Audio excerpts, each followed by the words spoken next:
പറഞ്ഞു ഈ സുറിയാനി ഭക്ഷണം എന്ന് പറയുന്നത് ഭയങ്കര പ്രത്യേകതയാണ്. അത് തന്നെ ഓരോ പ്രദേശത്തും മാറും. ഇപ്പൊ തൃശ്ശൂരില് തട്ടിൽ പിതാവിരിക്കുമ്പോൾ ഞാൻ തൃശ്ശൂരിലെ സുറിയാനി ഭക്ഷണത്തെ പറ്റി പറയുന്നത് ശരിയാണെന്ന് എനിക്കറിയില്ല. അവിടെ ഉണ്ടല്ലോ, അവിടുത്തെ ഒരു പ്രത്യേകതയുണ്ട് തൃശ്ശൂരത്തെ ഭക്ഷണം. ഇവിടെ ഇല്ല അത്, ആ സുറിയാനി ഭക്ഷണം. പോർക്കും കൂർക്കയും ഇവിടെ ഉണ്ട്, തൃശ്ശൂരിൽ ഉപയോഗിക്കും.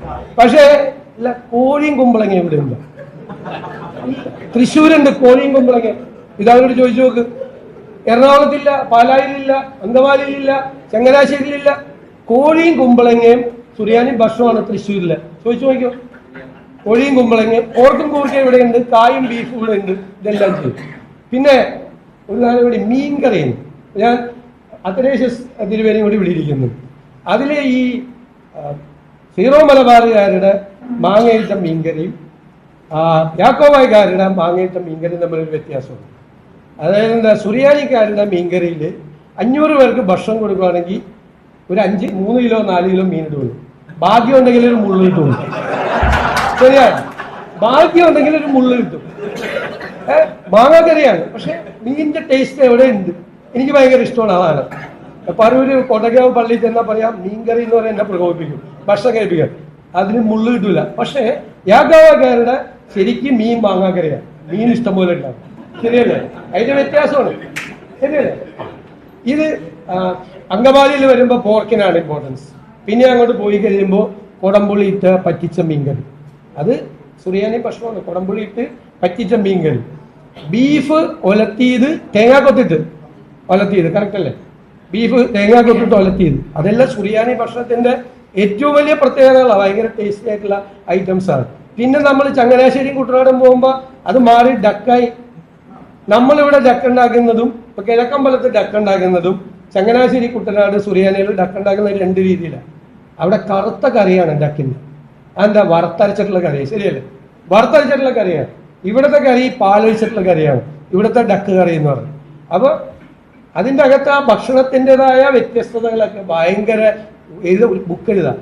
ഇതിന്റെ കൂടെ ഒരു ബുക്ക് ഡെസാനികളുടെ സുറിയാനികളുടെ ഭക്ഷണത്തെ പറ്റിയിട്ടുള്ള ഒരു പുസ്തകം കൂടി അഡീഷണൽ ആയിട്ട് കൂടി എഴുതണം. ഇല്ലെങ്കിൽ ഞാൻ എഴുതും, ഒരുമിച്ച് എഴുതാം. ഇത് കൾച്ചറാണ്. ഇത് കൾച്ചറാണ്. പല സ്ഥലങ്ങളിലും ഇപ്പൊ ഹിന്ദുക്കളുടെ ഇടയിലും ക്രിസ്ത്യാനികളുടെ ഇടയിലും ആ ക്രൈസ്തവരുടെ ഗ്രൂപ്പിൽ ലത്തീൻകാരുടെ അടുത്ത് ചെന്ന കരിമീൻ, ഞങ്ങളുടെ ഗോതുരത്തിലേക്ക് ചെന്ന കരിമീൻ മപ്പാസരും ഓരോ സ്ഥലത്തും. പിന്നെ അവർ തലേ ദിവസം മറ്റേ പോട്ടിക്കറിയുന്നു, പോട്ടി സ്ത്രീകളെല്ലാം ഇരുന്ന് പ്രിപ്പയർ. ഇതൊക്കെ ഒരു സംസ്കാരത്തിന്റെ കൂടി ഭാഗമാണ്. കാലങ്ങളായി രൂപപ്പെട്ടു വന്നാണ്. ഭക്ഷണവും അതിന്റെ ഭാഗമാണ്. അതെല്ലാം വ്യത്യാസവും.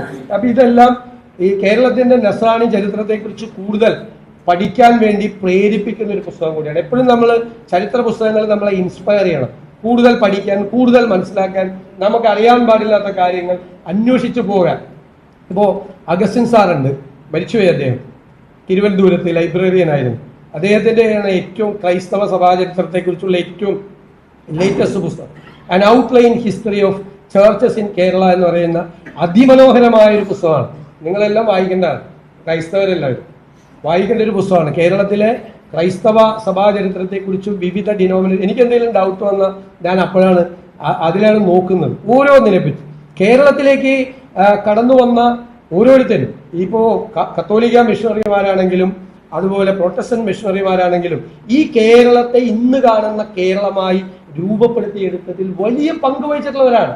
വിദ്യാഭ്യാസം, ആരോഗ്യം, ഭക്ഷണം, അടിമത്വം അവസാനിപ്പിക്കുന്നത് തുടങ്ങിയുള്ള സാമൂഹ്യ സാമ്പത്തിക മാറ്റത്തിന് കേരളത്തിന്റെ ചരിത്രത്തിൽ ഏറ്റവും വലിയ പങ്ക് വഹിച്ചത് ആ മിഷണറിമാരാണ്. ഇപ്പോ എല്ലാ പ്രൊട്ടസ്റ്റന്റ് മിഷണറിമാരും ഉണ്ട്. ഇപ്പൊ ജോസഫ് പിറ്റ്, അച്ചടി ബെഞ്ചമിൻ ബെയ്ലിയുടെ അച്ചടി, അടിമത്വം അവസാനിപ്പിക്കാൻ മൺറോ തുരുത്തിൽ പോയ ജോസഫ് പിറ്റ്, അങ്ങനെയുള്ള ഒരു വലിയ ഹിസ്റ്ററി കേരളത്തിലെ ക്രൈസ്തവ മിഷണറിമാർക്കുണ്ട്. ഇന്ത്യയുടെ മറ്റു ഭാഗങ്ങളിൽ നിന്നും കേരളത്തെ വ്യത്യസ്തമാക്കാനുള്ള കാരണം ഒരു നായർ ഡോമിനേഷൻ കേരളത്തിൽ തകർന്നതിനെ കുറിച്ചുള്ള റോബർട്ട് ജെഫ്രിയുടെ ഒരു പുസ്തകമുണ്ട്. ആ പുസ്തകത്തിൽ ഈ മിഷണറിമാരുടെ റോൾ, ഇന്ത്യയുടെ മറ്റു ഭാഗങ്ങളിൽ നിന്നും കേരളത്തെ വ്യത്യസ്തമാക്കാൻ വേണ്ടി ഈ ക്രൈസ്തവർ മിഷണറിമാർ വഹിച്ചിട്ടുള്ള പങ്കിനെ കുറിച്ച് വളരെ ഗൗരവതരമായിട്ടുള്ള ഒരു പുസ്തകം ഞാൻ പണ്ട് ചരിത്രത്തിൽ വായിച്ചിട്ടുള്ളതാണ്. ആ പുസ്തകം അതിനകത്തുണ്ട്. അതുപോലെയുള്ള ഒരുപാട് കാര്യങ്ങൾ. അപ്പോൾ ക്രൈസ്തവ സഭാചരിത്രം എന്ന് പറയുന്നത് കേരളത്തിന്റെ കൂടി പ്രത്യേകതകളാർന്ന ഒരു ചരിത്രമാണ്. വലിയ റോൾ അത് പ്ലേ ചെയ്തിട്ടുണ്ട് സമരങ്ങളിൽ എല്ലാം. പണ്ട് നമ്മുടെ എബ്രഹാം മാർത്തോമ തിരുമേനി നമ്മുടെ അദ്ദേഹത്തെ വെല്ലുവിളിച്ചു. ആരെയാണ്? സർ സി പിയെ വെല്ലുവിളിച്ചു. അപ്പൊ സി പി അദ്ദേഹത്തെ അറസ്റ്റ് ചെയ്യാൻ വേണ്ടി ഉത്തരവിട്ടു. അപ്പൊ അദ്ദേഹം ഭയന്നില്ല. അപ്പൊ അദ്ദേഹം ബൈബിളിൽ ഹെറോദോസിന്റെ പടയാളികൾ ക്രിസ്തുവിനെ അറസ്റ്റ് ചെയ്യാൻ വേണ്ടി വിട്ടപ്പോൾ ക്രിസ്തു പറഞ്ഞവരാണ്. അവരോട്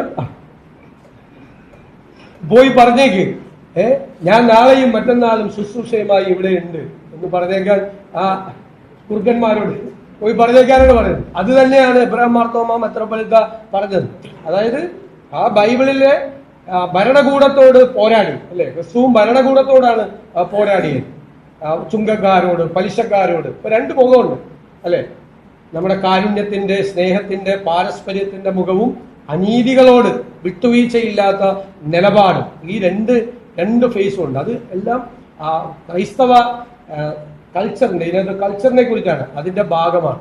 അതാണ് തുടർച്ചയായിട്ട് കേരളത്തിലേക്ക് കിട്ടിയത്. ഇങ്ങനെ ഒരു വലിയ സംരംഭം നടത്തിയതിന് ഞാൻ ഒരിക്കൽ കൂടി MB ജോസഫ് സാറിനെയും സഹപ്രവർത്തകരെയും അതിന്റെ പിന്നിൽ പ്രവർത്തിച്ച എല്ലാവരെയും പ്രത്യേകമായി അഭിനന്ദിച്ചുകൊണ്ട് ഞാൻ എൻ്റെ വാക്കുകൾ ചുറ്റും.